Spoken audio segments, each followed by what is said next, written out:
जी बाबा। तो महत्वाकांक्षा क्या है?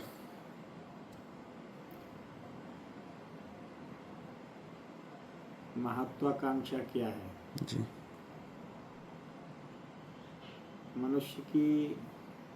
मनुष्य के जीवन के लिए जी। खाद्य आपूर्ति, भोजन प्राप्त करना, जल प्राप्त करना, शयन प्राप्त करना, आसन वाहन प्राप्त करना, ये महत्वाकांक्षा के अंतर्गत नहीं आती। अच्छा। भोजन, भवन, शयन ये मूलभूत आवश्यकताएं हैं। अच्छा। इसको हम लालच नहीं कह सकते। अच्छा। लेकिन यदि हम उसके लिए अनेकानेक रूपों में चाहेंगे कि हमारे पास 300 मकान हो जाएं, 300 गाड़ियां हो जाएं, तो ये महत्वाकांक्षा की श्रेणी में आते हैं। अच्छा। दुनिया में हमारा पूरा, दुनिया में सारा नाम, नेम, फेम, यश, कीर्ति, प्रसिद्धि मुझे ही प्राप्त हो जाए और सारे लोग खत्म हो जाएं और सारे लोग हमारे शरणागत हो जाएं, तो ये महत्वाकांक्षा है। अच्छा। जो हमारे जीवन में, मनुष्य के जीवन में, मानव के जीवन में जो सामान मूलभूत आवश्यकता है, जिसको हम कह देते हैं कि वो लालची है। मकान होना, एक आवास, सुखद आवास की व्यवस्था होना, ये लालच का प्रतीक नहीं है। ये तो मनुष्य की मूलभूत आवश्यकता है। लेकिन हम लोग उसके लिए कहते हैं कि अच्छा जीवन जी रहा है, फलाना कमा रहा है, इतना कमा लिया है। लालसाएं तब कहलाती हैं, लालच तब कहलाता है जब हम दूसरे से छीनना और छिनैती करना, मारना पीटना शुरू कर देते हैं, अपनी आवश्यकताओं को बढ़ा देते हैं। और जीवन के अतिरिक्त में यदि हम विषद वस्तुओं के बारे में सोचने लगते हैं तो वो लालच कहलाता है, महत्वाकांक्षा कहलाता है। लेकिन दुनिया में महत्वाकांक्षी लोगों ने ही पूरी दुनिया में हिंसा फैला रखी है। पहले अमेरिका में अलास्का जो प्रांत है वह रूस का हिस्सा हुआ करता था। जी। अमेरिका का लालच बड़ा, महत्वाकांक्षा बड़ी, केवल हम समृद्धि में ही नहीं अपितु जमीन में भी बड़ा होना चाहिए, अधिपत्य होना चाहिए, जमीनी अधिकार भी होना चाहिए, बड़ा देश होना चाहिए। अलास्का को खरीद लिया, अलास्का को समझौता के तहत खरीद लिया गया, अलास्का ले लिया गया। अन्य देशों पर ग्रीनलैंड भी मुझे चाहिए, स्विट्जरलैंड भी मुझे चाहिए, कनाडा में भी मैं हमला करूंगा। ये महत्वाकांक्षा है।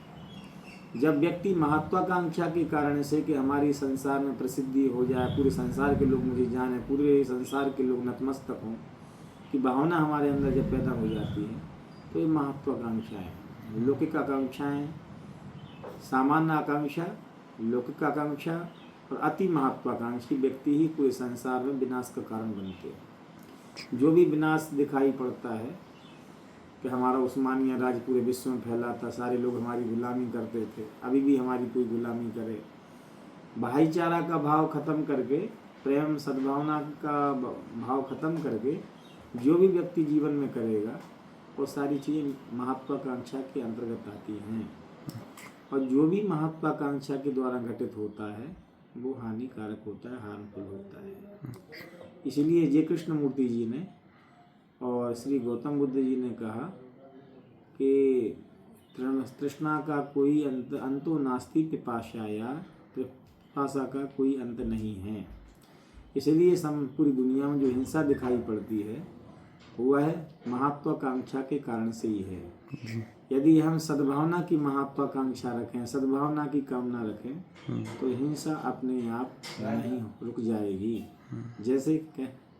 जैसे असत्य पथ पर चल कर के भी यदि पूरे विश्व का साम्राज्य भी प्राप्त हो जाए तब भी वह कुछ भी नहीं है। यदि ऐसी भावना हमारे अंदर में आती है तो वह क्या है?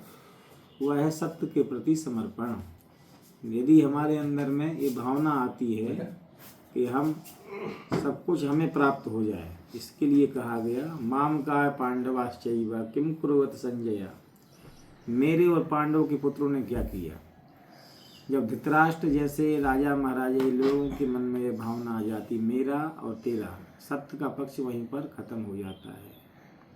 अभी श्रीमान रमेश पांडे जी 1 घंटा पहले कह रहे थे कि यदि आप सत्य बोलिए आपके साथ में कोई खड़ा नहीं होगा, अपने आदमी भाग जाएंगे अपने लोग भी भाग जाएंगे। अभी भाई यदि अपने घर परिवारों के लिए भी सही बात बोलना शुरू कर देंगे तो भी भाग जाएंगे। तो श्री कबीरदास जी महाराज जी ने एक शब्दावली में शब्द में कहा है, संतो झूठा जग पतियाना, साच कहें सो मारन धावे, झूठा जग पतियाना। यदि हम झूठा बोलते रहेंगे तो हमारे आगे पीछे सारे लोग घूमते रहेंगे लालसा में। तो इसलिए संसार में दो वस्तुएं ही सबसे विशाल है, एक तो मनुष्य का अज्ञान, दूसरा आकाश।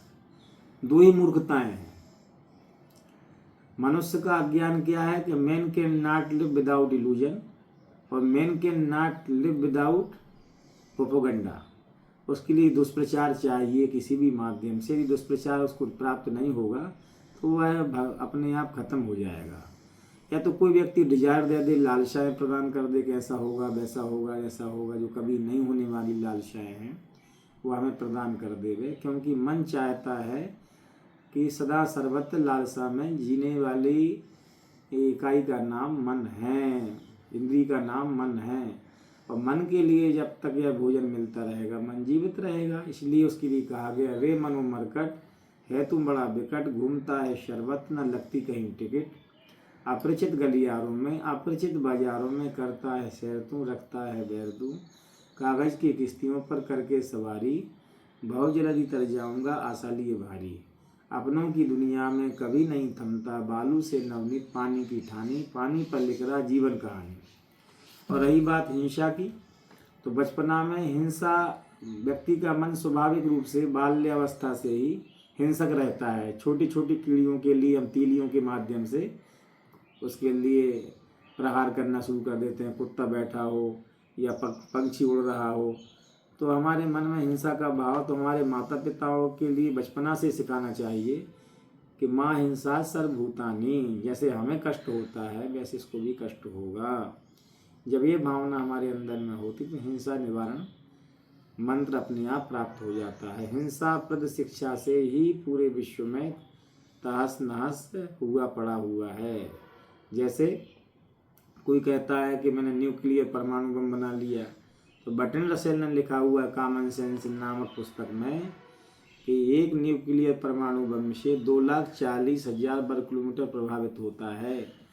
तो पूरे विश्व भर में 15,000 न्यूक्लियर परमाणु बम बना के रखे हुए हैं। क्या कोई आरती पूजा करने के लिए रखे हुए हैं? तो सबसे बड़ी समस्या ये है कि हमारे पास शस्त्र अस्त्र हो जाए, नाभिकीय शस्त्र हो जाए, न्यूक्लियर परमाणु बम हो जाए, फलाने देश के पास ना हो पाए, 5-6 भी ना बना पाए हो, तो भाई अपने न्यूक्लियर परमाणु बमों के लिए गड्ढा खोद कर गड़ा दीजिए, 1,000-1,000 लाख फीट गड्ढा खोद करके, ताकि पूरे मानव जाति अपने आप बच जाएगी। निःशस्त्रीकरण की तरफ में बर्ट्रैंड रसेल से लेकर के महात्मा गांधी जी से लेकर के लियो टॉलस्टॉय ने सर्वाधिक जोर दिया। और लियो टॉलस्टॉय और बर्ट्रैंड रसेल की जो प्रार्थना रही है, और आइंस्टीन तक ने आइंस्टीन भी कह के गए हुए हैं कि हमने ये बहुत बड़ी मूर्खता कर दी, इससे अच्छा था कि हम पड़े पड़े कोमा में ख़त्म हो जाते। तो ये हमारे लिए हथियार बनाकर अंधे नेताओं के लिए नहीं सौंपना चाहिए, आतंकवादियों के पास में पहुंच जाएंगे तो क्या होगा। इसलिए विज्ञान अंधा है, धर्म केवल आँखों को देने वाला एकमात्र माध्यम है। यदि धर्म विज्ञान के साथ में नहीं चलेगा तो इनकी आंखें बंद रहेंगी, कहीं भी गड्ढे में गिरा देगा। अंधा है विज्ञान। और धर्म और अध्यात्म ध्यान के माध्यम से वो नेत्र खुलते हैं, मानवता का, करुणा का, संवेदनशीलता का, सारी भावनाएं धर्म में छिपी हुई हैं। इसलिए कहा गया शास्त्र में, वैशेषिक दर्शन में और न्याय दर्शन में कहा गया, यतो अभ्युदय निःश्रेयसा सिद्धि सा धर्मा, जिससे पूरे मनुष्य मात्र का, प्राणी मात्र का अभ्युदय हो जाए और उसका सौभाग्य का उदय हो जाए, अंत्योदय हो जाए, जीवों का कल्याण हो जाए, उसी के लिए अभ्युदय कहा गया है। उसी की निःश्रेय सिद्धि के लिए, मोक्ष सिद्धि के लिए ही धर्म माना गया है। आज इतना ही।